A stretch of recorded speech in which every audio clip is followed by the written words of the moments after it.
Independence day की फिर से आप सबको बहुत बहुत बधाई।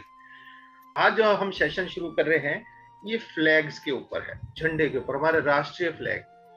तो जब मैं इसके ऊपर देख रहा था तो इससे पहले कि हम अपने राष्ट्रीय झंडे पे जाएं, हमें झंडे की अहमियत को, पूरे टॉपिक को कवर करेंगे। आज हम देखते हैं कहां तक हम इसको कवर कर पाएंगे, और हम आज देखेंगे झंडे के थोड़े इतिहास को। अपने भारत, हर एक देश का एक अपना एक इतिहास है, और हम एक मोटा मोटा एक इतिहास को लेके चलेंगे हैं। सबसे पहले गांधी जी ने एक बात बोली थी कि झंडे की जरूरत क्यों है? उन्होंने बोला कि भैया बहुत से लोगों ने अपनी इसमें जान दी है, बहुत से लोगों ने इस झंडे के लिए अपनी जान दी है। और ये एक तरह से जो कहते हैं कि जैसे ब्रिटिशर्स लोग थे तो अपने जब झंडे को, यूनियन जैक को वो देखते थे तो उनके अंदर एक बड़ी जोश आ जाता था। उसी तरह से उन्होंने कहा जो इस्लामिक कंट्रीज हैं वो चांद तारे को देख के उनके अंदर एकदम जोश भर जाता है। तो उसी तरह से उन्होंने कहा एक बहुत जरूरत है कि हमारे देश में भी एक तिरंगे, एक झंडे के होने की जरूरत है, जो कि सबके लिए हो, हिंदू, मुसलमान, फारसी, यहूदी, सबके लिए मिला के, जो कि भारत उनका घर है। उसके लिए हमारे को एक ऐसे झंडे की जरूरत है जिसके लिए हम जिए मरें और उसकी इज्जत के लिए हम अपने आप को कुर्बान कर दें। तो ये गांधी जी ने इसकी जरूरत बताई। तिरंगे, हमारा उस टाइम तो तिरंगा झंडा नहीं बना था, ये उससे पहले जरूरत के समय गांधी जी ने ये बात बोली। तो इस झंडे के ऊपर, इस झंडे के ऊपर हम लोग अपनी जान दे देते हैं। हम हमारे कितने जवान जो हैं इसकी आशा के लिए, इसकी इज्जत के लिए अपनी जान दे देते हैं, है ना। और इसके लिए हम अपनी कुर्बानी देने के लिए कभी पीछे नहीं हटते। हमारे सिपाही, हम कितनी बार देखते हैं कि हमारे देश इस झंडे के लिए अपने आप को कुर्बान करने के लिए हमारे फौजी तैयार रहते हैं। एक छोटा सा मूवी क्लिप दिखा रहा हूँ मैं देख रहा था कि कोई अच्छा सा क्लिप मिले तो मैं आपको दिखाता हूँ। एक मूवी का क्लिप है कि झंडे की क्या अहमियत है।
They have done it!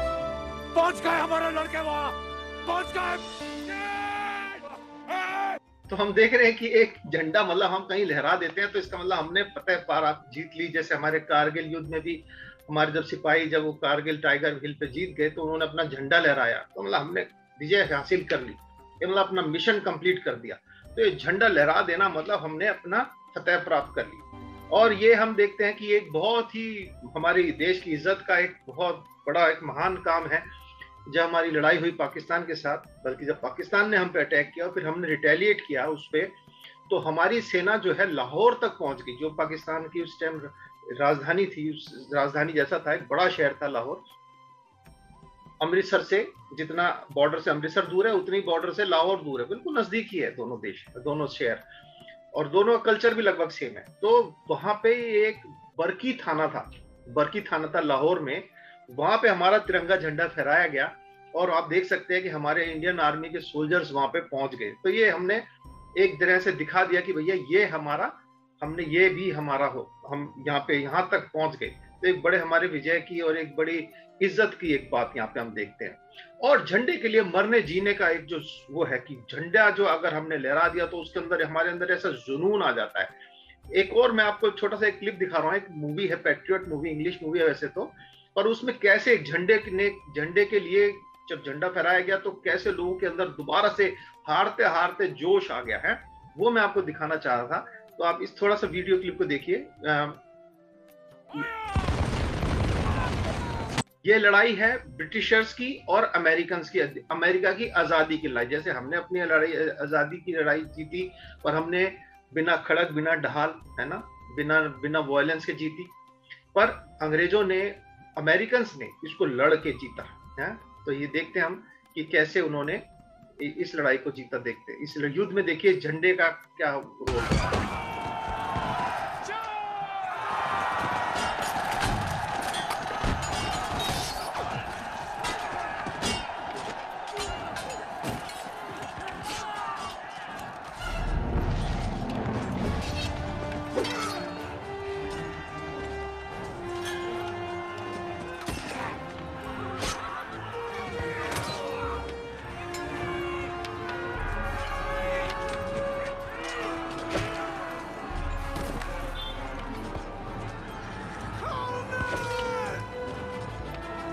अभी ये अंग्रेज, अमेरिकन हारने लगे और पीछे भाग रहे हैं, तो झंडा लेके वापस आने लगा एक आदमी।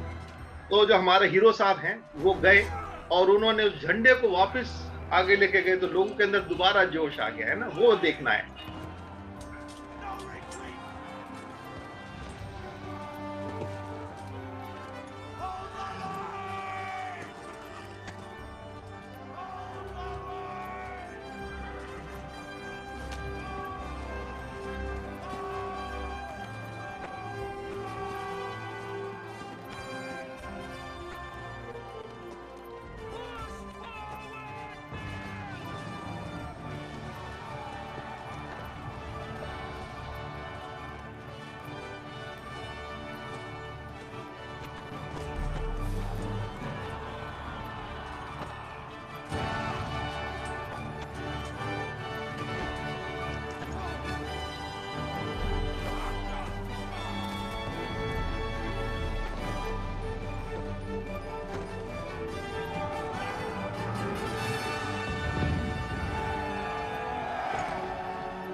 तो आप देख रहे हैं कि कैसे एक झंडे के अंदर जब झंडा फहराया जाता है तो उसको एक पूरे एकजुट कर देता है इंसान को, और उसमें जोश भर देता है ना। तो ये चीज हम देख रहे हैं इसमें कि कैसे कि उनको एक झंडा जो है किस तरह से इकट्ठा करता है। अब हम चलेंगे थोड़ा इतिहास में, इस झंडे को कैसे इसकी शुरुआत हुई है, इसको हम देखेंगे। एडमिट करते रहो ना, ये स्क्रीन पे आ रहा है ना मेरे। तो वो कहते हैं, देखिए यहाँ पे हम देख रहे हैं कि कैसे शुरुआत में झंडे तो होते नहीं थे उस जमाने में पहले, तो क्या जो ढाल होती थी ना, ढाल का रंग, भाले का रंग, उससे अपनी आइडेंटिटी शो की जाती थी कि हम किसकी तरफ है। ढाल के ऊपर चिन्ह बने होते थे, जैसे ये आप यहाँ पे ज़ूलू वॉरियर, जो अफ्रीका के ज़ूलू वॉरियर्स होते थे, उनकी यहाँ पे आप एक ढाल देख रहे हैं, उनका रंग है ये है। इस ढाल को, वो उनकी जो पहचान थी वो ढाल था, वो ढाल को लेके चलते थे। और ये हमारे राजपूत लोग जो राजस्थान के हैं, उनका ये सूर्यवंश के जो राजपूत होते थे वो अपनी ढाल ऐसे रखते थे। तो ये पहचान, उस टाइम झंडे नहीं थे, तो शुरुआत इस तरीके से हुई। उसके बाद क्या हुआ, बाद में लोगों ने उस झंडे के ऊपर, क्योंकि दिखता नहीं थी, ढाल नीचे रह जाती थी, तो उन्होंने क्या किया, जो भाला होता था ना, भाले के ऊपर रिबन बांधना शुरू किया किसी किसी रंग का। और वो भाला जो था, उससे पता चलता था कि हमारी सेना कहाँ है, कौन हमारी तरफ है, कौन दुश्मन की तरफ है, दुश्मन किधर है और हमारे आदमी किधर हैं। इस तरीके से वो अपनी पहचान दिखाने के लिए उन्होंने भालों के ऊपर ये रिबन लगाना शुरू किया। जैसे आप यहाँ पे भी देख रहे हैं, अलग अलग रिबन भालों के ऊपर आपको दिख रहे हैं, है ना। हालांकि इसमें कुछ झंडे भी दिख रहे हैं, पर आप इसको मत देख, भालों की फोटो नहीं दिख रही थी मुझे, तो मैंने ये लगाई। तो मेन हमारा है कि ये भालों के ऊपर रिबन बांधने से शुरू हुआ। इसके ऊपर लेदर के ऊपर भी रंग कर देते थे, नहीं तो रिबन भी बांध देते थे कई रंगों का। फिर ये जो झंडा है, जो शुरुआत के एक्सप्लोरर्स थे, जैसे ब्रिटिशर्स दूसरे दूसरे देशों में गए, और डच लोग गए, जर्मन्स गए हैं, फ्रेंच लोग गए, पोर्चुगीज गए, स्पेनिश गए, ये लोग जो यूरोपियंस ने जाके कॉलोनीज बनाई, नए नए जगहों को देखा।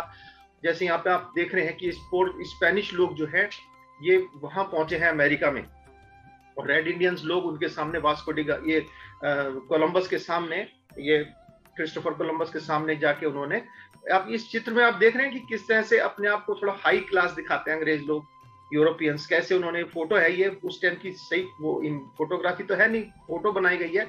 इसमें जो नेटिव लोग हैं उनको नीचे बैठा हुआ, नीचे झुका हुआ दिखा रहे हैं और वो बड़े शान से खड़े हैं। तो ये दिखाने का एक तरीका है उनका।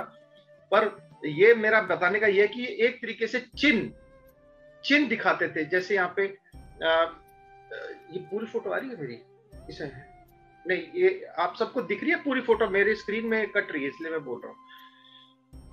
अच्छा ठीक है, बढ़िया। तो ये स्क्रीन, ये जो जिस तरह से क्रॉस लेके गई, इन्होंने क्रॉस को दिखा दिया कि भाई हम यहाँ पे आए हैं, एक पहचान की तरह से उन्होंने लगाना शुरू किया। क्रॉस को दिखाते थे कि जब हम वहां पहुंचे, ये जगह पे हमने लैंड किया है। इसी तरह से बहुत से एक्सप्लोरर्स ने शुरुआती तौर में इस तरह से इसको यूज किया। उसके बाद देखिए, ये हमारे देश में आने वाले यूरोपियन हैं जो पोर्चुगीज थे, जो कैलकटा में, ये कैलिकट में आए थे, है ना। और ये कैलिकट में जब आए तो इन्होंने, वास्को डी गामा है, ये गए तो थे अमेरिका की खोज में, पर ये आ गए इंडिया में, है ना, नीचे पहुंचे हमारे केरला में। और वहां पे इन्होंने, जब ये पहली बार पहुंचे तो ये वहां पे आए और इन्होंने यहाँ पे व्यापार का, और जब ये आगे रास्ता ढूंढ दिया तो एक बहुत बड़ा मार्ग खुल गया व्यापार का, जिसमें मसालों का, रेशम का, चाइना से इंडिया की तरफ से सारा यूरोप में जाने के लिए एक मार्ग खोल दिया इसने। तो ये वास्को डी गामा है जो हमारे देश में है, वो भी आप देख रहे हैं एक झंडा लेके आया है अपने देश का, है। और ये अगर आप कालीकट जाएंगे तो वहां पे आपको ये वास्को डी गामा इस जगह पे लैंड किया था ना, अगर अब ये एक नई बात आपको बता रहा हूँ, उसका एक पत्थर लगा हुआ है वहां पे बकायदा कि यहाँ पे यहाँ पे वास्को डी गामा ने यहाँ पे लैंड किया था, है। अगर आप कभी जाएं और कभी जाना हो तो आप इसको जरूर देख के आए। कालीकट में एक जगह है, वहां पे कापड़ एक जगह है कालीकट की डिस्ट्रिक्ट में, वहां पे आपको एक जगह मिलेगी देखने के लिए। उसके बाद क्या हुआ, अपनी जगह को प्रोक्लेम करने के लिए कि हम यहाँ पहुंच गए, उन्होंने ये झंडों को लगाना शुरू कर दिया, है ना। ये काफी बाद की बात है, 6th सेंचुरी, 600 साल होने के बाद, करीब 6th सेंचुरी में ये झंडों का आविष्कार हुआ। उससे पहले लोग, वही मैंने जैसे आपको बताया था, लेदर का और कुछ वैसे करके। और भी अभी मैं आपको एक चीज दिखाते जा रहा हूँ कि देखिए, जैसे यहाँ पे आप फ्लैग जो है 18th सेंचुरी में है, दिखाने का एक चिन्ह बन गया। जिस जगह को हमने जीत लिया वहां पे हम अपना झंडा लगाते थे। उस समय से ये दिखाना जाने की एक चिन्ह बन गया कि अगर हमने ये झंडा लगा दिया तो इसका मतलब ये जगह हमारे अधीन हो गई, अब हम यहाँ के मालिक बन गए। ये 18वीं शताब्दी के बाद से करीब ये शुरू हुआ है, ये चीज जो प्रचलन शुरू हुआ कि भैया ये मेरी इलाका हो गया, मैं यहाँ का मालिक हूँ। ये 18वीं शताब्दी से शुरू हुआ, यानी 1700 समथिंग से। उससे पहले क्या होता था, ये वैक्सीलॉइड्स, लकड़ी के झंडे नहीं थे उस जमाने में, जबकि बता रहा हूं मैं, ये हम बीसी में चले गए, 6ठी शताब्दी से भी पहले चले गए, यानी ईसा पूर्व में भी चले गए और भी पुराने चले गए। तो वहां पे झंडों की जगह ये वैक्सीलॉइड्स होते थे, लकड़ी के ऐसे चिन्ह बनाए जाते थे। जैसे आप यहाँ देख रहे हैं कि चील लकड़ी है, गोला है, उसमें राजा का निशान है, कहीं कुछ है। तो ये जो इजिप्शियंस थे, पर्शियंस थे, बेबीलोनियंस थे, रोमन्स थे, वो ये वैक्सीलॉइड्स को यूज करते थे अपनी पहचान बताने के लिए, है ना। और ये किस लिए होता था कि सेना को दिख जाएगा कि हमारा अफसर कहाँ है, हमारी सेना कहाँ है, ये चिन्हों की तरह इसको यूज किया जाता था। तो ये वर्ड आप याद कर लीजिए, वैक्सीलॉइड्स एक शब्द है, ये लकड़ी के झंडे की तरह मान लीजिए, है झंडे का एक तरीके से शुरुआती झंडा ये वैक्सीलॉइड्स होता था। आप देख रहे हैं ये रोमन्स जो थे, ये इस तरह से अपना ईगल को और अपने झंडे को लेके चलते थे और ये उनकी पहचान थी, है। उस टाइम झंडे नहीं हुआ करते थे, ये बीसी की बात है, ईसा पूर्व से। और इजिप्ट में भी हम पिरामिड्स के अंदर जाते हैं, क्योंकि उस जमाने की हमारे पास कोई फोटो नहीं है, कुछ नहीं है, तो इजिप्शियन कल्चर के बारे में जो कुछ भी हमें मिलता है वो पिरामिड्स में, और उनकी जो एनग्रेविंग्स उन्होंने करी हुई है, हेलोग्राफी की हुई है, उससे हमें पता चलता है। हेलियोग्राफी क्या है, जो पिक्चर वाली ड्राइंग लैंग्वेज है ना, लैंग्वेज जो आप एक बात बताना चाह रहे हैं पर पिक्चर के थ्रू बता रहे हैं, उसको हेलियोग्राफी कहा जाता है। तो ये इजिप्शियंस जो थे, ये देखिए इस तरह से हम दिखा रहे हैं। अब ये आपको दिख रहा होगा, ये इतना बड़ा है, ये इतनी छोटा है, ये जो छोटे छोटे हैं। इसका मतलब ये नहीं कि ये पापा है, ये मम्मी है, ये बच्चे, ऐसा नहीं है। ये राजा है तो ये बड़ा, इसका इसका ओहदा बड़ा है, इसलिए इसको बड़ा करके दिखाया गया है। इसके हाथ में ये राजदंड है, दिखा रहा है कि इसके पास अधिकार है। और इसके पास, इसके आगे इसकी रानी है, और ये प्रजा है ना, ये सारी प्रजा है जो कि इसका झंडा लेके आगे चल रही है। तो इस तरह से ये उस जमाने में वैक्सीलॉइड्स का भी प्रयोग होता था। और उसके बाद हम देखते हैं पर्शियंस में भी आप देख रहे हैं किस तरह से वो वैक्सीलॉइड्स का प्रयोग कर रहा है और अलग अलग तरीके की ढालों का प्रयोग कर रहा है। देखिए ये इमॉर्टल्स थे पर्शियंस, यानी आज का ईरान, पर्शियन एम्पायर जो था आज का ईरान था। और ये बेबीलोन के गिरने के बाद, है ना, शुरू में सबसे पहले तो असीरियन एम्पायर था, असीरियन एम्पायर खत्म हुआ तो फिर बेबीलोनियन हो गया, बेबीलोनियन के बाद फिर ये पर्शियन एम्पायर आ गया। तो ये पर्शियन एम्पायर जो था, इसमें ये भी वैक्सीलॉइड्स को यूज करते थे। जैसे आप देख रहे हैं पीछे वैक्सीलॉइड है यहाँ पे, है ना, ये वैक्सीलॉइड है और उनकी ढालें अलग अलग हैं। और ये इमॉर्टल्स थे। जब अलेक्जेंडर ने इनको हराया तब ये इमॉर्टल्स भी हार गए, भागने लगे ना, जो अजूबी चीज थी। ये माना जाता था ये कभी हटेंगे नहीं अपने मैदान से। पर जब अलेक्जेंडर ने इनके ऊपर अटैक किया तो ये जो वो राजा था, डायरियस राजा था, वो भागा तो क्यों भागा, उससे पहले उसके इमॉर्टल्स भागने लगे, है ना। तो ये एक बड़ी अजीब बात हुई थी अलेक्जेंडर की सेना के साथ जब लड़ाई हुई। और हम देख रहे हैं ये वैक्सीलॉइड्स का यूज हिटलर ने भी यूज किया, है ना। आप देख रहे हैं यहाँ पे ये जर्मन सेना है जो कि अफ्रीकन जो डेजर्ट था, मोरक्को, अल्जीरिया, इजिप्ट, उस एरिया में जब इन्होंने अटैक किया, अपने एम्पायर को बढ़ाने की बात करी, तब ये भी उस समय में भी वैक्सीलॉइड्स पर आप देख रहे हैं। अब वैक्सीलॉइड ऊपर तो जरूर है पर नीचे कपड़े का झंडा आ गया है? पर ये इस तरीके से इसे जर्मन्स ने भी वर्ल्ड वॉर 2 में इसको यूज किया। खैर, अब हम आते हैं इसकी शुरुआत में। ये माना जाता है कि झंडों का आविष्कार जो है सबसे पहले इंडियन सब कॉन्टिनेंट में क्या कहेंगे, इंडिया और उसके आस पड़ोस के देश, जिसमें चाइना भी आ जाता है और अभी हमारे जो नॉर्थ साउथ एशियन कंट्रीज हैं वो सब इंडियन सब कॉन्टिनेंट के अंदर आ जाएंगे। उसके आस पड़ोस के छोटे छोटे देश हैं, बांग्लादेश है, भूटान है, बर्मा है, ये सब हैं। तो उसमें ये माना जाता है कि चाइना में जो जाओ डायनेस्टी थी उसमें सबसे पहले इन्होंने शुरुआत की, क्योंकि रेशम का आविष्कार इन्होंने किया था। तो इनके पास ये बड़ी कलाकारी थी और इन्होंने रेशम को ढूंढा और उन्होंने झंडे बनाना शुरू किया। और ये झंडों की बड़ी महत्व इन्होंने देना शुरू किया उस जमाने से। राजा के झंडे को और राजा के झंडे को उठाने वाले को अगर किसी ने हाथ भी लगा दिया, टच भी कर दिया, तो उसको एकदम बड़े क्रिमिनल माना जाता था, बहुत बड़ा क्राइम कर दिया उसको, उसकी सजा मिलती थी कि तूने झंडे को उठा दिया, झंडे के उठाने वाले को, या झंडे को तूने हाथ कैसे लगाया, तूने राजा को हाथ लगा दिया, तो उसको सजा मिलती थी। और ये जो था, राजा जो है मरते मर जाए पर वो झंडे को गिरने नहीं देता था, वो झंडे को किसी जनरल को दे देता था कि तू लेके यहाँ से इसको चला जा, और वो झंडे की रक्षा करते थे, हैं? फिर हम आगे देखते हैं कि ये 4 तरीके के इनके मोस्टली झंडे होते थे कि आप देख रहे हैं रेड बर्ड है, ड्रैगन है, ये 4 तरीके के झंडे, ब्लू ड्रैगन है, व्हाइट टाइगर है, ये 4 झंडे होते थे। और जिस भी शहर को ये जीतते थे उस जगह पे इस झंडे को ये लगा देते, है ना, उस झंडे को लगा देते थे और वो दिखा देते थे कि ये शहर अब हमारा हो गया। तो चाइनीज लोगों ने इसकी शुरुआत कर दी थी। उसके बाद जब रेशम का आ गया तो दूसरे देशों में भी आ गया।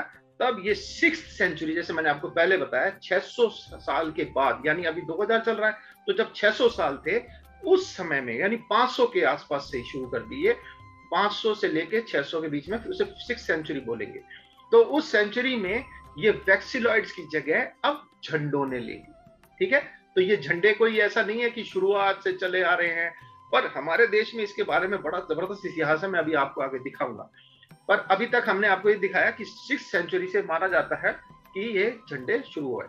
हमारे देश में जो वैदिक पीरियड है, जो वेदास में देखते हैं, हमारे 4 वेद हैं, उसमें हम देखते हैं तो इन झंडों को हम पाते हैं। हाँ, ऐसे रहता, ठीक है। तो ये देखते हैं कि इसमें, इसको इंडिया में जब इसको हम देखते हैं तो इनको 4 नामों से, बल्कि 5 नामों से पुकारा जाता है, जबकि सबका मतलब एक ही है। ध्वज, अकरा, कृत्य ध्वजा, केतु, भरी केतु और सहस्त्र केतु, ये सारे जो हैं इनका मतलब झंडे से है। अकरा जो होता था वो बैनर होता था, जैसे कि हम एक बैनर लेके चलते हैं हाथ में कि भैया एक, जैसे भैया आजकल प्रोटेस्ट करने के लिए या कुछ दिखाने के लिए हम बैनर पकड़ लेते हैं, उसको अकरा कहा जाता था। और ध्वज होता था फ्लैग, जो कि हम फ्लैग मानते हैं। केतु होता था जो तिकोना कलर का तिकोना झंडा होता था, उसको केतु कहा जाता था, ठीक है। और जो कृत्य ध्वज होता था उसको हम कहते थे, जो कि एक कई बैनरों से, कई बैनर अगर एक साथ लगा दिए जाएं तो हम कहेंगे कृत्य ध्वज है।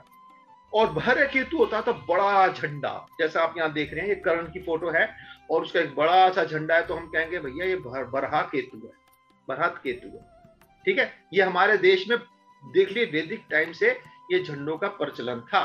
और अगर हम देखते हैं पुराने जो मंदिर हमारे देश के हैं उसमें ध्वज स्तंभ दिखाई देते हैं। आपको यहाँ पे दिख रहा होगा, ये झंडा खड़ा करने की एक जगह है ना। असल में ये तो बहुत बाद की बात है। इससे पहले जो ध्वज स्तंभ होते थे वो पिलर होते थे, है ना, वो भी मैं आपको दिखाऊंगा। और ये जो हर मंदिर के आगे आपको ऐसा मिलता था, इसको बोलते थे ध्वज स्तंभ, है ना। ये पुराने जमाने की बात है, हमारे देश का इतिहास मैं अब आपको बता रहा हूँ, हमारे देश में झंडे का जो इतिहास है। अगर आप अजंता और एलोरा की केव्स में जाते हैं, महाराष्ट्र में है ना, बॉम्बे से थोड़ा सा और समुद्र के अंदर जाते हैं, औरंगाबाद में भी है, तो आप वहां देखेंगे कि ये जो है ना, इसको ध्वज स्तंभ कहा जाता था। ये जो पिलर है लोहे पत्थर का, ये हर मंदिर के आगे एक ध्वज स्तंभ होना अनिवार्य था। जो आर्किटेक्चर था उस समय का मंदिर का, उसका ये जरूरी थी कि मंदिर के आगे एक ध्वज स्तंभ हो, ठीक है। तो ये ध्वज स्तंभ है, हम एलोरा केव्स के आगे हम देख सकते हैं। ये जो पूरा एक पत्थर को काट करके बनाया गया है और ये ध्वज स्तंभ है। उसके बाद क्या हुआ, साउथ इंडिया में, खासकर दक्षिण भारत में, ये ध्वज स्तंभ जो थे लोहे के या पीतल के या मेटल के बनाए जाने लगे। इसका बड़ा एक महत्व था, क्योंकि ये जो बनाया जाता था ये मंदिर की हाइट से ऊंचा होता था। और इसका मेन काम होता था कि एक तो पहचान दूर से दिख जाए, दूसरी बात ये होता था कि जब बिजली चमकती थी और बिजली गिरती थी तो ये लाइटनिंग कंडक्टर का काम करता था। इसलिए जब गांव के लोग डरते थे, बिजली कड़कती थी और बहुत तेज बारिश होती थी, तो सारे लोग भाग के इस मंदिर में छुप जाते थे, क्योंकि उन्हें पता था कि यहाँ पे बिजली से वो बच जाएंगे। लाइटनिंग कंडक्टर का काम करता था ये ध्वज स्तंभ, ठीक है। आगे चलते हैं। और ये जो हमारे देश का जो हमारा पहचान चिन्ह है अशोका का पिलर, ये भी एक ध्वज स्तंभ से ही लिया गया माना जाता है ना। ये भी एक ध्वज स्तंभ है, ये अशोका ने बनाया था अपने स्तूपों के सामने। बहुत जो स्तूप होते थे जो उनके वहां पे, उसके ऊपर से ये जो हमारे सारनाथ से इसको लिया गया।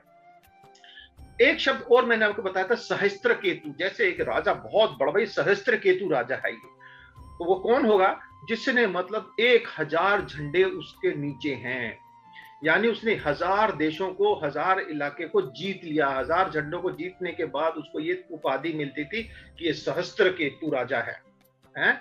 जैसे पुराने जमाने में अश्वमेघ होता था, तो वो कई जब तक जहां घोड़ा जाता था, या तो लड़ो या फिर वो आजादी है देश, या तो लड़के दे दो, नहीं तो अपने आप जो सरेंडर कर दो, तो वो अश्वमेघ होता था। उसी तरह से ये सहस्त्र केतु मतलब ये जीत के मिशन पे चला है, और अगर इसने 1000 झंडों को जीत लिया तो ये जो है मतलब 1000 दुश्मनों को जीतने वाला राजा बन गया। बड़ा एक बहुत बड़ी उपाधि हो गई है सहस्त्र केतु। और अगर हम और भी पुराने जमाने में महाभारत काल में चले जाते हैं तो हमारे को और भी कुछ झंडों का पता चलता है। जैसे अर्जुना का है, उसमें कहते हैं भैया उसके ऊपर वो झंडा बना हुआ है। अश्वत्थामा के ऊपर जो है वो शेर बना हुआ है। नकुल के झंडे के ऊपर एक लाल रंग का हिरण बना हुआ था। उसके उस जमाने की बातें हम हिस्ट्री में पढ़ते हैं। और आप यहाँ देख सकते हैं युधिष्ठिर का मून और नक्षत्र था, भीम का एक बड़ा शेर था, अर्जुन का वर्जन, नकुल का लाल शेर था। इस तरह से आप देखते हैं बहुत सारे जो महाभारत के हीरोज थे। ये हमें कहाँ से पता चलता है, संजय एक कोई उस समय एक हुआ था जिसने कि पूरे महाभारत को देखा अपनी आंखों से, है ना। उसने जो लिखा है उससे पता चलता है ध्रुव पुराण में कि किसके झंडे कैसे थे। तो ये सारे झंडे हमारे को उससे पता चलते हैं। यानी हमारे देश में बहुत पुराने जमाने से था, है ना। द्रोणा का कमंडल था, और भीम का मैंने आपको बता दिया शेर था, अभिमन्यु का, इस तरह से बहुत सारे थे। और अगर हम देखें तो ये झंडों के बारे में जो हमारी देवनागरी है, और पुराणिक आगामिक भाषा जो है वो हमारी देवनागरी भाषा है। पुराणिक जो है और भी पुरानी भाषा जो हमारे देश की है। ये हमारे देश में एक ध्वज है, ये है ना, इसको ध्वज बोलते हैं। ये इसमें गरुड़ ध्वज, इसके ऊपर गरुड़ बना हुआ है, सबसे ऊपर गरुड़ बना हुआ है। और ये हमारे विदिशा में, एमपी में एक जगह पे ये पिलर है। बेसनगर एक जगह है, बेसनगर, अगर आप वहां जाएं, मैं भी कभी गया नहीं, पर बेसनगर विदिशा में एक जगह है, वहां पे ये पिलर है। उसके ऊपर आपको जो देवनागरी और जो दूसरी भाषा, आगामिक भाषा में और पुराणिक भाषा में आपको इसके बारे में पता चलता है कि गरुड़ ध्वज, गरुड़ ध्वज इसको कहा गया था, इसके ऊपर गरुड़ की वो बनी हुई थी। और ये भी एक तरीके से हमारा उस टाइम का झंडे की तरह माना गया इसको, ठीक है। अब गुप्ता पीरियड्स में अगर हम आते हैं, जो ईसी पूर्व है, जब अलेक्जेंडर के आने से पहले की बात है, गरुड़ दिख रहा है, सोने का सिक्का है, ये उस जमाने का है ना। म्यूजियम के अंदर है ये सिक्का, ब्रिटिश म्यूजियम में। आपको इंग्लैंड जाना पड़ेगा इसको देखना है तो यहाँ पे आप देख रहे हैं समुद्रगुप्ता बना हुआ है, और उसके ऊपर यहाँ साइड में गरुड़ भी बैठा हुआ है, यानी ये उस जमा के गरुड़ पिलर के ऊपर ये है, ये हमारे एक पहचान की तरह था। और जो मौर्यंस थे, है ना, मौर्य एम्पायर जब आ गया है, तो उसमें ये ध्वज और पताका जो थे, वो जो थे अपने रथों के ऊपर, उसको सुंदर लगाने के लिए, सुंदर दिखता था, इस तरह से उन्होंने अपने रथों के ऊपर इन झंडों को लगाना शुरू कर दिया। ये एक तरह से फेस्टन्स, मतलब फेस्टिवल टाइप का, फेस्टन्स यहाँ पे लिखा हुआ है। फेस्टन्स मतलब एक जैसे झंडियां होती हैं, हम लोग खुशी में जब हम मैच देखने जाते हैं तो हम कुछ कुछ हिलाते हैं, उस तरीके से ये एक तरह से शोबाजी के लिए उन्होंने ये पताका लगाई जाती थी, कलर्ड फ्लैग्स लगाए जाते थे रथों के ऊपर। और ध्वज का जो डंडा होता था ना, यहाँ भी एक नई चीज आपको मैं बताने जा रहा हूँ। ध्वज का जो डंडा होता था ना, जो जिसको पोल, हम आजकल उसको इंग्लिश में मास्ट बोल देते हैं या पोल बोल देते हैं, और हिंदी में बोल देते हैं भैया ध्वज का वो जो खंबा है उसको, पर उसका जो पौराणिक नाम है उसको यस्ती बोला जाता था। यस्ती वो लकड़ी का बना होता था और उसको यस्ती बोलते थे। और ये सब हमें कहाँ से पता चलता है, ये सारी चीजें समुद्रगुप्ता के बारे में और ये मौर्य एम्पायर के बारे में, ये चाणक्य ने इसके बारे में लिखा है। इसके चाणक्य की कौटिल्य, यानी कौटिल्य या चाणक्य एक ही बात है, उसने जो लिखा है उससे हमें पता चलता है कि कैसे इस तरह उस जमाने में इन झंडों का प्रयोग होता था। अगर हम बुद्धिस्ट कल्चर में चले जाएं, बुद्धिज्म में चले जाएं, तो आपको यहाँ पे दिख रहा होगा एक राजकुमार जा रहा है, उसके हाथ में एक ध्वज जैसा है ना। उस समय कपड़े का ध्वज नहीं है, पर एक का कार्विंग है, एक नक्काशी किया हुआ, वो लेके जा रहा है। और उसको कहा, जो इस झंडे को लेके जाता था उसको ध्वजिन्स कहते थे, ध्वजिन्स, ठीक है। तो ध्वज को उठाने वाला ध्वजिन कहलाता था। और ये हमारे को कहाँ मिलता है, सांची के स्तूपों मिलता है, बरहुत के वहां पे जाके अगर आप देखेंगे तो ये आपको, ये 120 ईसा से 100 साल पूर्व की बात है। ये इतनी पुरानी वाली स्टेच्यू है, ये मूर्ति बनी हुई है। इसमें हम देख सकते हैं कि यहाँ पे भी ध्वजिन और ध्वज का हम जिक्र यहाँ पे हम देखते हैं। और अगर हम जैन कल्चर में जाते हैं, जैनियों के उसमें, तो उसमें भी हम ये देखते हैं, ये इनका जो धर्म चक्र है ना, इसको धर्म चक्र मानते हैं, ये धर्म चक्र है। धर्म चक्र और शेर जो है, ये वहां पे उनके पिलर्स के ऊपर जो ध्वज होते थे, जो उस पे, जैसे ये ध्वज है ना, मंदिरों के आगे ध्वज होता था, उसी तरह से जैन टेम्पल्स के आगे भी ये ध्वज है, उसमें ये इस तरह से ये लगाया जाता था। अब हम थोड़ा सा इंडिया के और थोड़ा सा मॉडर्न कल्चर में आते हैं। अगर हम एंशिएंट कल्चर में अगर आप जाएं तो आपको देखेंगे कि उसमें हाथियों के ऊपर और रथों के ऊपर इन झंडों को लेके जाता था, और इन फ्लैग्स की बड़ी इंपॉर्टेंस थी, है ना। ये नहीं कि ये कोई नई चीज है, ये बड़ी इंपॉर्टेंट चीज थी। इन झंडों के लिए, झंडों को बहुत अहमियत उस समय से हमारे देश में दी जाती है। हमारे देश का एक बहुत बड़ा राजा हुआ है, राजा चोला। उसका नाम राजा चोला था, पर वो राजा था तो इसका मतलब राजा चोला, है ना।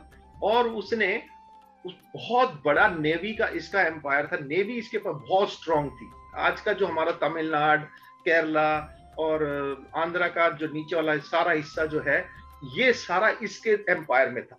और ये बहुत एक फेमस राजा हुआ हमारे दक्षिण भारत का।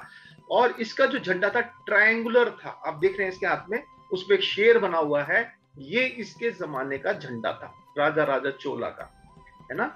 और इस झंडे को लेके इसके गोल्डन फ्रिंजेस, मतलब इसके किनारे जो थे वो एम्ब्रॉयडरी करी हुई थी सोने के धागे से, सोने के रंग के धागे से उसकी नक्काशी की हुई थी। इसका एम्पायर आप देख सकते हैं, राजा राजा चोल का। ये आप देख रहे हैं उड़ीसा का नीचे वाला हिस्सा, आंध्रा, तमिलनाडु, कर्नाटका और पूरा साउथ केरला और श्रीलंका भी इसके अधीन था, हमारे देश में ही था, मतलब इसने उसको जीत लिया था। और इसका एम्पायर नेवी इतनी स्ट्रांग थी कि आप देख सकते हैं कि पूरा इंडोनेशिया, मलेशिया और यहाँ तक कि ये जापान तक व्यापार था हमारे देश का। है? अगर आप इंडोनेशिया में जाते हैं, इस लाओस, कंबोडिया इस साइड में जाते हैं, तो आप देखते हैं कि बहुत सारे हमारे इंडियन कल्चर के डांस हैं, बहुत से हमारे वहाँ पे भी मंदिर उसी टाइप के मिलते हैं और लोगों का कल्चर भी लगभग ऐसा। तो बहुत कुछ इन्फ्लुएंस इस जमाने में हमारे देश का उस समय पे इस इलाके में फैला। तो ये इन्फ्लुएंस है, इतना अफेक्ट किया राजा चोल ने। और हमारे दक्षिण भारत की जो 3 और बड़ी डायनेस्टियां हुई हैं, जो बड़े बड़े एम्पायर हुए हैं, चेरा एम्पायर, चोला एम्पायर, पांड्या एम्पायर, उनके झंडों का रंग यहाँ पे आपको मैंने दिखाया है ना। चोला एम्पायर का आपको मैंने दिखा दिया कि एक शेर था, ट्रायंगुलर झंडे पे शेर, है ना। उसी तरह से चोला, पांड्या, इनके ये 2 मछलियां, और चोला इसका bow and arrow Chera empire का, पांड्या एम्पायर का ये 2 मछलियां, बो एंड एम्पायर ये है इसका चेरा एम्पायर का। तो ये इस तरह से जो पुराने दक्षिण भारत के जो हमारे राज्य हुए हैं, उस जमाने में भी वो झंडा यूज करते थे। जबकि हम यूरोप में और ये सब देखते हैं कि 6वीं शताब्दी से शुरू हुआ, पर ये और भी पुरानी बातें हमारे देश में हम देखते हैं। अब हम थोड़ा मुगल काल में आ गए। हाँ, मुगल एम्पायर आ गया। मुगल एम्पायर, मुगलों का झंडा ये था, देख रहे हैं आप, शेर, चढ़ता हुआ सूरज और ये इस तरह से हरा झंडा। और मुगल एम्पायर आप देख रहे हैं कहां से कहां तक, पूरा पाकिस्तान, ईरान, अफगानिस्तान, उज्बेकिस्तान, सब इधर का हमारा इतना बड़ा एम्पायर था। पूरा बांग्लादेश है, इतना बड़ा देश था हमारा किसी जमाने में। मुगल एम्पायर अपने पीक पे, अकबर के टाइम पे इतना बड़ा था। और अगर हम थोड़ा और बाद में चलते हैं, जब अंग्रेज आने लगे हमारे देश में, तो मैसूर का जो राजा था, मैसूर का राजा जो था टीपू सुल्तान, उसका पापा हैदर अली, वो दोनों का भी अपना एक झंडा था अपने पावर में। उनका भी एक झंडा था 18वीं सेंचुरी में, 1800 कुछ में। तो आप देख रहे हैं ये हैदर अली हैं, ये उनके बेटे टीपू सुल्तान, जिसको अंग्रेजों ने हरा के पूरा मैसूर को, कर्नाटका एम्पायर को अपने कब्जे में ले लिया। ठीक है, इसको लायन ऑफ मैसूर भी बोलते हैं। बड़े बहादुरी से लड़े थे और लड़ते लड़ते ही मरे थे। फिर हम थोड़ा विजयनगर एम्पायर, थोड़ा सा पीछे चले जाते हैं, थोड़ा ज्यादा आगे विजयनगर एम्पायर में चले जाएं अगर, जो 1336 में शुरू हुआ था। 2 भाइयों ने शुरू किया था उस एम्पायर को, विजयनगर एम्पायर। बड़ा फेमस हमारा विजयनगर एम्पायर हुआ है दक्कन स्टेट्स में। उनका ये निशान था, पीले झंडे में एक आधा चांद, एक भाला, एक बोर और एक ये सूरज का निशान, है ना, गोल ये सूरज का निशान। ये कर्नाटका के एम्पायर जो था, उन्होंने विजयनगर एम्पायर जो आप कहेंगे, है ना, ये विजयनगर एम्पायर था। देखिए इतना बड़ा, पूरा दक्षिण भारत, लगभग महाराष्ट्र का नीचे वाला हिस्सा, और ये पूरा ये छत्तीसगढ़ हो गया, ये हमारा तमिलनाडु, ये सारा आंध्रा, कर्नाटका, ये आंध्रा, ये तमिलनाडु, ये केरला, ये सारा इन्होंने इसके अंडर में था। ये विजयनगर एम्पायर की कैपिटल थी। अब हम आ जाते हैं फिर से दिल्ली सल्तनत के बाद। मुगलों से पहले दिल्ली सल्तनत था। जब पहली बार मुस्लिम एम्पायर हमारे देश में स्टैब्लिश हुआ, सबसे पहले स्लेव डायनेस्टी, जिसे ममलूक डायनेस्टी बोलते हैं, उसके बाद Khilji dynasty, Tughlaq dynasty, Syed dynasty, और आखिर में लोधी डायनेस्टी, और लोधी के बाद फिर मुगल्स आ गए थे हमारे देश में। तो ये जो 320 साल तक सल्तनत राज चलता रहा अलग अलग डायनेस्टीज का, उनका झंडा ये था। हालांकि सबका अलग अलग था, मेन झंडा ये था। ये काला क्यों? क्योंकि ये मोहम्मद का निशान है। मोहम्मद का जो कलर था, जो उसका ब्लैक फ्लैग था, है, मैं आगे आपको दिखाऊंगा। और जो ग्रीन तो है वो मुस्लिम कल्चर का दिखाता है। तो ये मोहम्मद और उसका ब्लैक और ये ग्रीन कलर पूरे दिल्ली सल्तनत के झंडों की पहचान थी। ठीक है।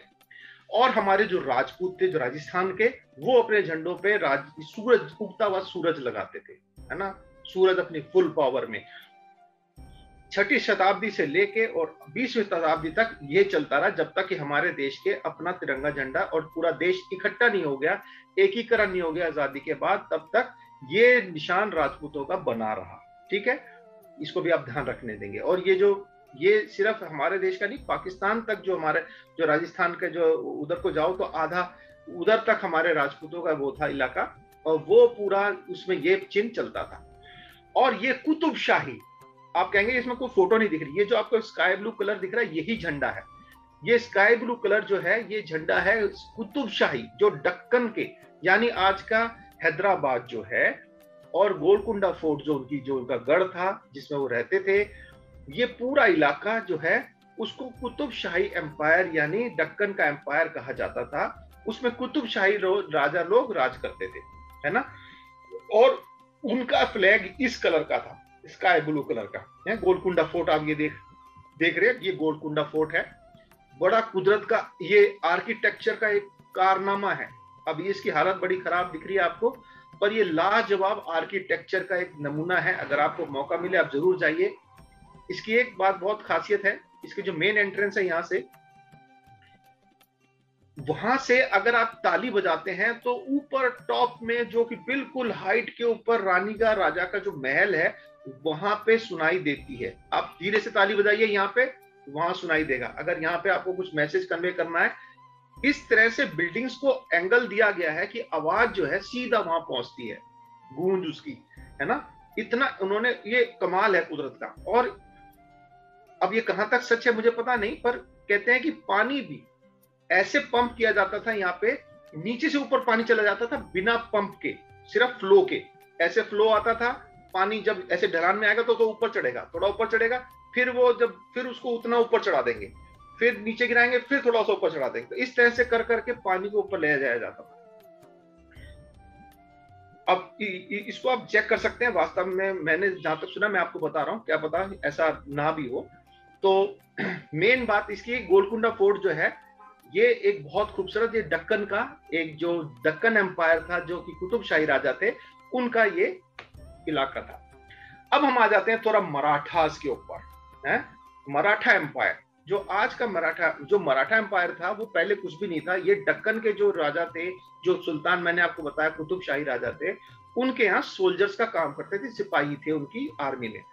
पर शिवाजी ने आने के बाद इनको एकीकरण किया और एक इंडिपेंडेंट, एक अलग एक समुदाय बना के अलग एक राज्य इनका बना दिया 1660 में आके। और इनके दो झंडे थे मराठाओं के, एक भगवा ज़ैंदा था, जो ये आप देख रहे हो, ये भगवा ज़ैंदा इसका नाम हुआ करता था, है जो आज हमारे जो शिवसेना वाले ये सब है, ये अभी भी इसी को यूज करते हैं, भगवा ज़ैंदा। और एक जरी पताका था, इसी में अगर हम जरी लगा देंगे साइड में, है इसको देखिए, ये अगर इसमें हम जरी लगा देंगे तो ये जरी पताका बन जाएगा। तो ये मराठाओं का चिन्ह था, और ये अपनी सेना में जब भी जाते थे तो ये इसको लेके जाते थे। और ये बड़ा एक जबरदस्त एम्पायर शिवाजी के टाइम में हुआ। देखिए कितना बड़ा एम्पायर हो गया था। इसमें सिर्फ हैदराबाद का एम्पायर जो ये हम देख रहे थे अभी, निजाम शाह वाला, कुतुब शाह वाला, कुतुब शाही एम्पायर, ये बच गया और दिल्ली बच गया। बाकी इन्होंने सब कुछ जीत लिया, है ना, पंजाब, लाहौर, अटक और हाँ कश्मीर सब जीत लिया था। तो इतना बड़ा एम्पायर किसी जमाने में मराठाओं का था, ठीक है।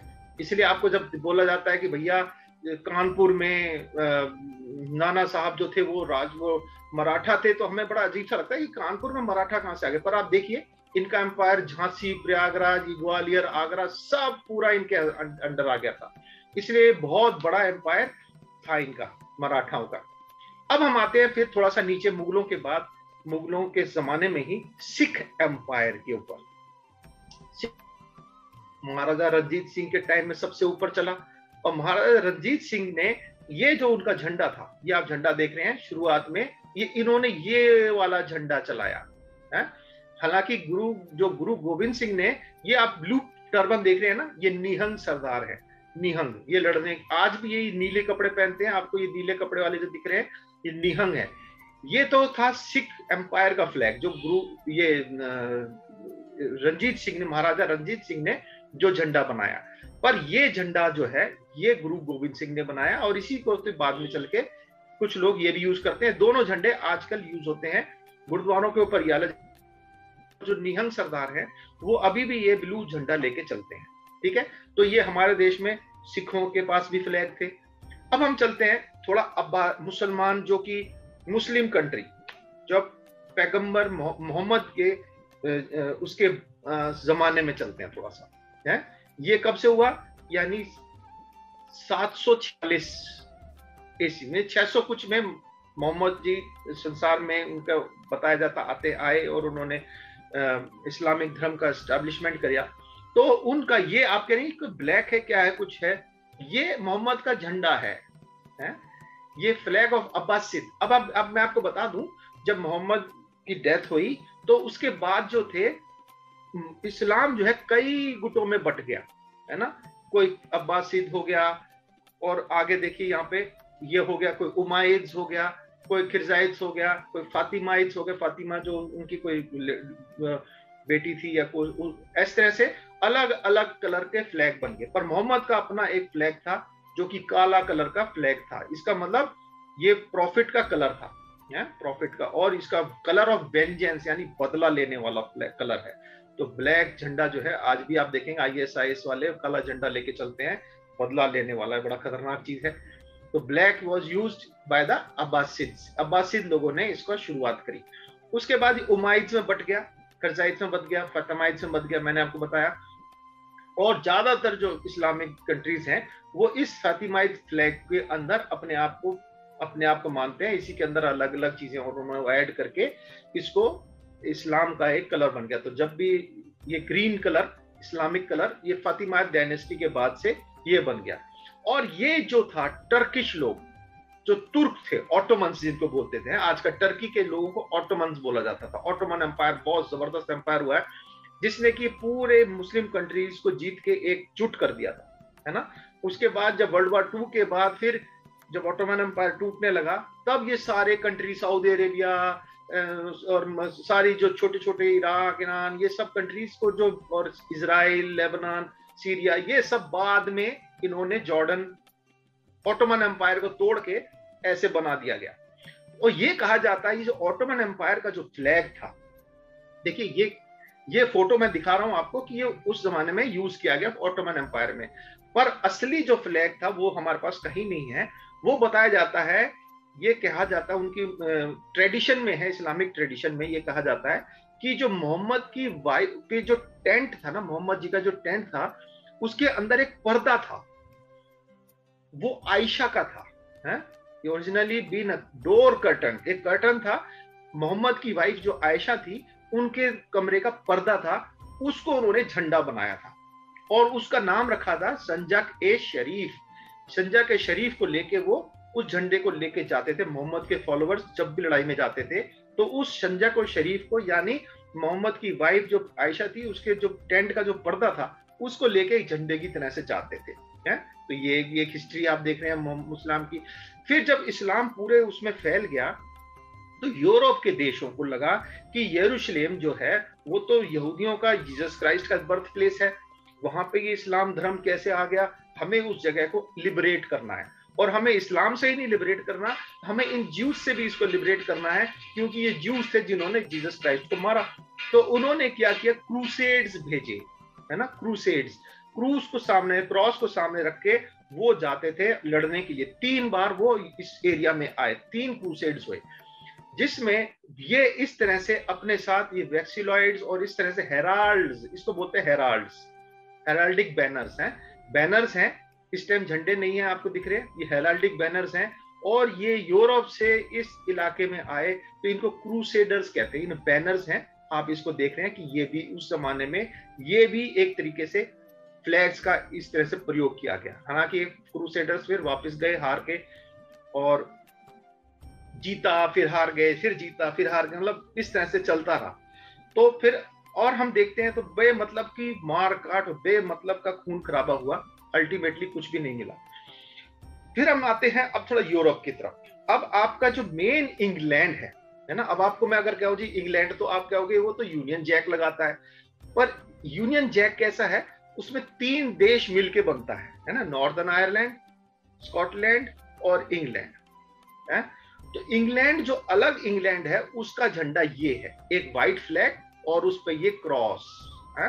व्हाइट फ्लैग है ये चकोर, और उस पर ये रेड कलर में क्रॉस बनी हुई है। और ये माना जाता है ये क्रॉस जो थी सेंट जॉर्ज की थी, उसके क्रॉस के हिसाब से इसको अडॉप्ट किया गया 13th सेंचुरी यानी 1200 कुछ से लेके 1300 कुछ तक में, 1300 तक के टाइम में इस झंडे को उन्होंने अपना देश का झंडा माना है। ये आप देख रहे हैं, ये क्रॉस, इसकी पहचान कहां से ली गई? सेंट जॉर्ज की। सेंट जॉर्ज कौन थे? ये सेंट जॉर्ज है। इनके ये अपने साथ ऐसे कपड़े पे ऐसा लेके जाते थे, इसलिए इसके नाम से उन्होंने ये फ्लैग को अडॉप्ट कर लिया।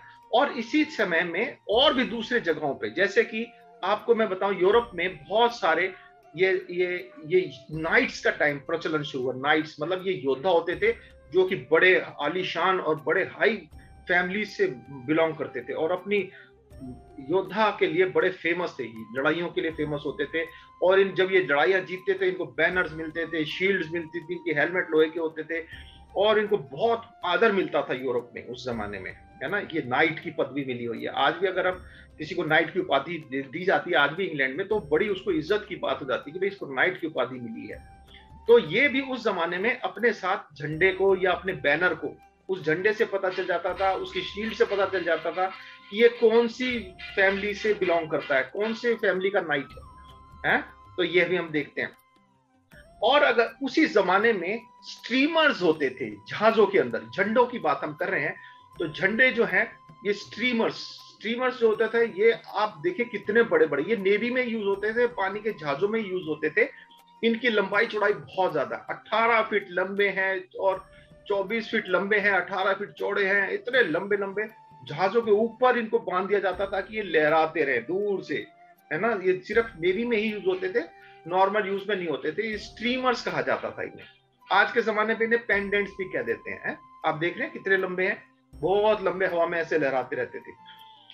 कुछ झंडे ऐसे हैं जो कि यूनिवर्सल हैं, सबकी पहचान है, देखते ही पता चल जाता है कि भैया ये क्या है ना। सब वो पूरे देशों में वो झंडा एक ही माना जाता है। जैसे कि पायरेट्स का झंडा, समुद्री डाकुओं का झंडा, काला झंडा जिसमें खोपड़ी बनी होगी, वो डाकुओं का झंडा है। दुनिया में कोई भी डाकू होंगे, कहीं भी होंगे, वो ज्यादातर इसी झंडे को प्रयोग करते हैं। जब यूरोप ने अमेरिका की खोज कर ली और यूरोप अमेरिका से बहुत सारा सोना चांदी स्पेनिश लोग, ब्रिटिशर्स लोग, पोर्चुगीज लोग लेके यूरोप में आते थे, तो लोगों ने जो मुजरिम होते थे, जो निकाल दिए गए थे, जिनको कोई पूछता नहीं था, इन्होंने एकजुट होके एक गैंग बना लिए। ऐसे कई गैंग बने और ये उस जमाने में समुद्र में से जो जहाज आते थे ना यूरोपियंस के सामान और पैसा वैसा लेके, उसको लूटने का काम करते थे। ये सी पायरेट्स है ना। पर ये अभी आजकल फिर शुरू हो गया। सोमालिया में आप देख रहे हैं कि वहां पे जो सोमालिया के जो लोग हैं, वो जो छोटे मोटे जहाज आते हैं, इंडिया का भी अभी फंस गया था, तो इस तरह से उनके ऊपर अटैक कर देते हैं, लूटपाट करते हैं। पर ये उस जमाने में बीच में बहुत ज्यादा हुआ था।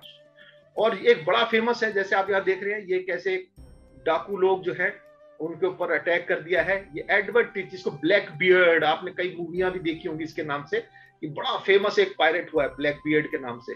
इसको कहा जाता था कि शैतान का रूप है, बस है, पूरा जीता जागता शैतान है, मतलब इतना क्रूर था ये, इसको शैतान की तरह ही मानते थे, है? बहुत लुटेरा था। तो ये डाकू उस जमाने में शुरू हो गए थे। तो इनका झंडा सी पायरेट्स का झंडा ये। अगर किसी जहाज में आपको येलो फ्लैग दिखेगा, है ना, जैसे आप देखेंगे भैया काला झंडा खोपड़ी, तब कहेंगे डाकुओं का जहाज है। अगर किसी जहाज पे आपको येलो झंडा दिख रहा है, तो ये एक यूनिवर्सल साइन है कि इस जहाज पे कोई बीमारी आ गई है।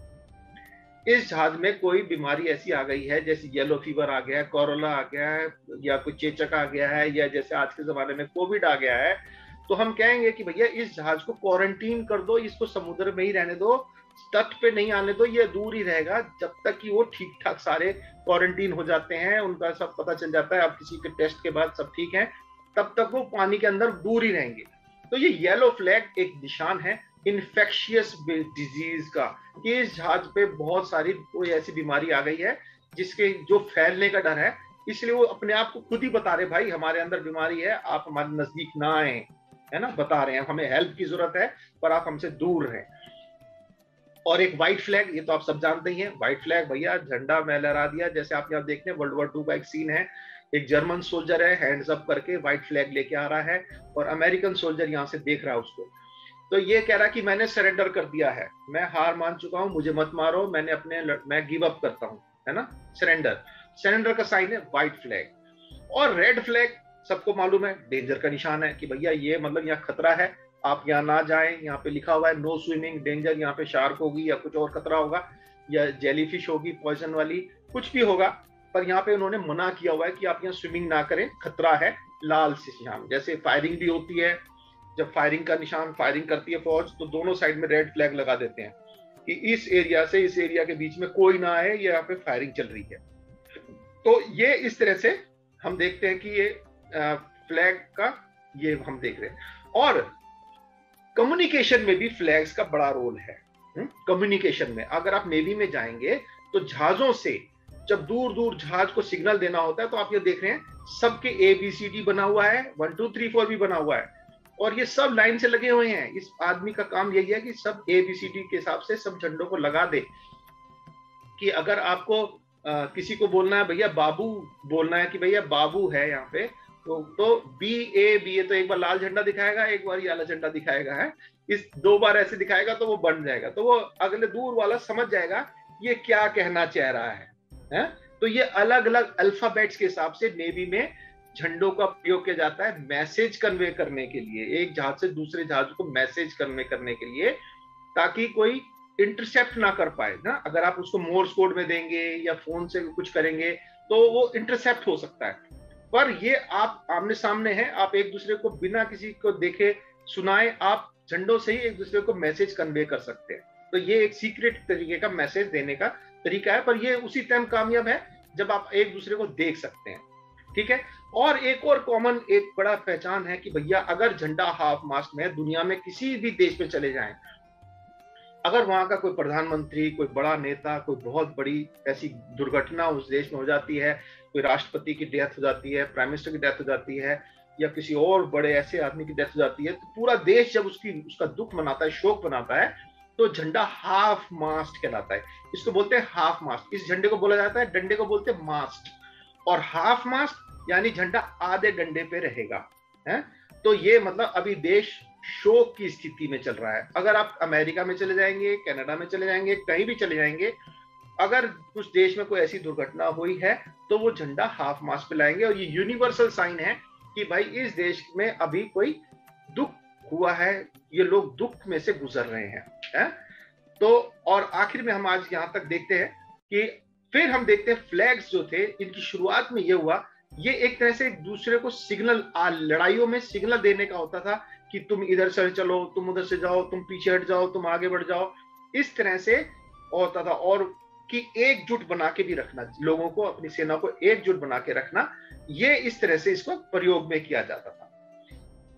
तो आज हम मेरे ख्याल यहाँ तक रुकते हैं, ठीक है। सबको बाय बाय, थैंक यू बहुत बहुत सबको आने के लिए।